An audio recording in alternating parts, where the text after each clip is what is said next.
ও খালা, তোমাকে ডাকছে মা। কে কিসের জন্য ডাকছে? আমি জানি না, আমাকে ডাকতে বললো তাই এলাম। আর তুমি আমাকে কি বললে খালা? হ্যাঁ খালা বললাম। আমি তোমার খালা হই না, আমি তোমার ভাবি হচ্ছি। সত্যি করে তাহলে তো ভালোই হলো। কিসের জন্য ডাকছে সেটা বলেনি তোমাকে? না সেটা বলেনি, তুমি এসো তো আমার সাথে। ঠিক আছে চলো চলো। এই তো।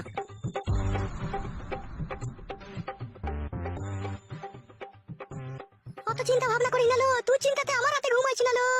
এইসব আমার আর ভালো লাগছে না। মনে হচ্ছে গলায় দড়ি দিয়ে আমি আত্মহত্যা করি। কেন না ছুরি, তুই কেন মরবি? রোজ গলায় সাজ, তোমার নাই চাই একটা মেয়ে তোমার গলায় কানে লেগে থাক, তুই কেন মরবি লো?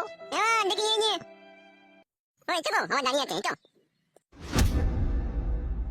এবার দেখি নিয়েছি, কি বলবি বলা যাবে না। ওকে আমি আবার কি বলবো? ও জানে না